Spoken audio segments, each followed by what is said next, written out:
बिस्मिल्लाहिर्रहमानिर्रहीम। मुअज़्ज़ज़ नाज़रीन, अस्सलामु अलैकुम रहमतुल्लाहि वबरकातुहू। आज हमने तस्सीलुल अरबी जुज़ अव्वल का चौथा सबक पढ़ना है, जिसको अद-दरसुर राबी कहते हैं। तो इस सबक में हमने पढ़ना है कि हुरूफ़ शम्सिया और हुरूफ़ कमरिया।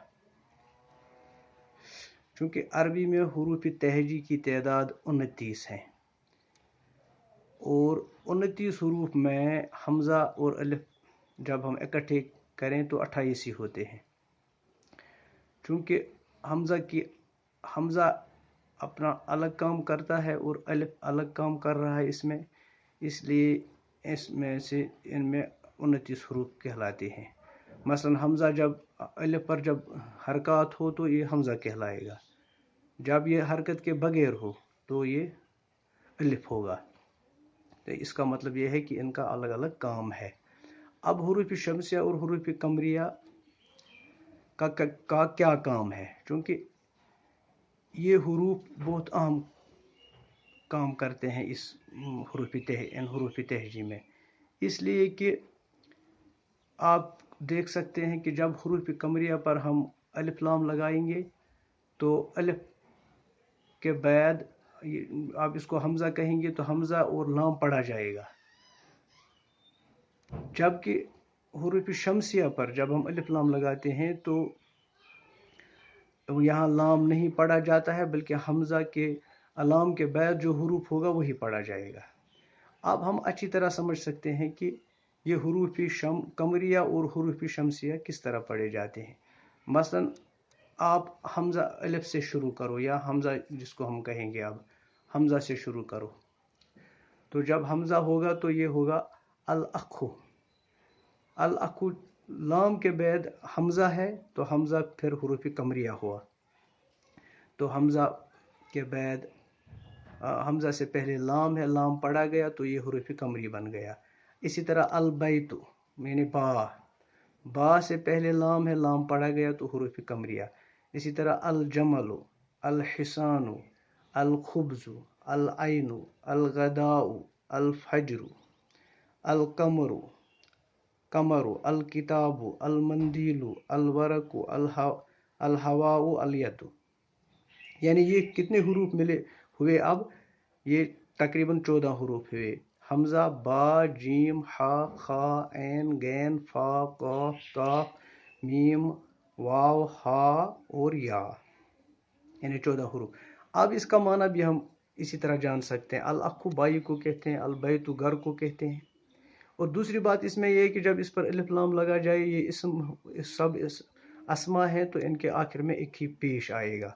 अल-जमलु ऊँट को कहते हैं, अल-हिसानु घोड़ी को कहते हैं, अल-खुब्ज़ु रोटी, अल-ऐनु आँख, अल-गदाउ सुबह, अल-फजरु फजर कहते हैं फूटने की वक़्त को, अल-कमरु चाँद, अल-किताबु किताब, अल-मंदीलु रुमाल, अल-वरकु वरक, अल-हवाउ हवा, अल-यदु हाथ।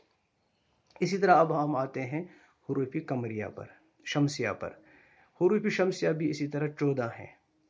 तो यहाँ हमज़ा आया और यहाँ ता है, वहाँ बा है, यहाँ ता है। अत-तुफ़ाहु मेवे को कहते हैं, अस-सौबु कपड़े को कहते हैं। अब यहाँ देखना यह है कि लाम के बाद ता आया तो लाम पढ़ा नहीं गया, ता पढ़ा गया और ता पर तशदीद आई। तो इस तरह ये है, ये हुरूफ़ शम्सी है। जो हुरूफ जिन हुरूफ पर या जिन अस्मा पर लाम नहीं पढ़ा जाता है वो हुरूफ कमरिया शम्सिया कहते हैं, और जिन हुरूफ पर लाम पढ़ा जाता है वो कमरिया कहते हैं। असौब कपड़े को कहते हैं। इसी तरह दाल है, अद-दराजतु साइकिल को कहते हैं। ज़ाल है, अज़हबु सोने को कहते हैं। रा अर्रजुलु देखो लाम नहीं पढ़ा गया, आदमी को कहते हैं। ज़ा अज़्ज़हरतु फूल को कहते हैं। सीन अस्समाउ आसमान को कहते हैं। शीन अशम्सु आप सूरज को कहते हैं। इसी तरह सौद अस्साबुनु साबुन को कहते हैं। ज़ौद अज़्ज़ैफु ज़ैफ मेहमान को कहते हैं। तो अत्तायरु परिंदे को कहते हैं। ज़ा अज़्ज़हरु पीठ को कहते हैं। لام اللبن دودھ کو کہتے ہیں نون، النوم اس طرح جو ہے نومن نیند کو کہتے ہیں. تو اس طرح سے یہ بھی 14 حروف ہو گئے، 28 حروف ہو گئے ہیں یعنی الف کے بغیر. الف کا کام یہ ہے کہ جب الف پر کوئی حرکت نہ ہو تو یہ الف ہے، اور جب اس پر حرکت ہو، چاہے جزم ہو، زبر ہو، زیر ہو، پیش ہو، تو یہ حمزہ مانا جاتا ہے. اس طرح سے ہمارا سبق آج کا حروف شمسی اور حروف قمری 11ویں جماعت کے بچوں کا ہوا.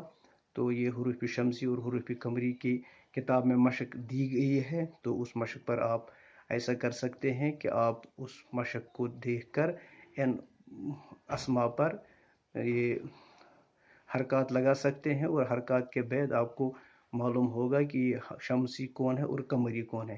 ویسے بھی یاد رکھنا آسان ہے. یہ جو الف با جیم ہا کھا عین غین فا قاف کاف میم واو ہا یا یہ 14 حروف آتے ہیں، یہ حروف قمریہ ہیں، اور یہ 14 حروف جو آتے ہیں یہ حروف شمسیہ ہے. والسلام علیکم ورحمۃ اللہ وبرکاتہ.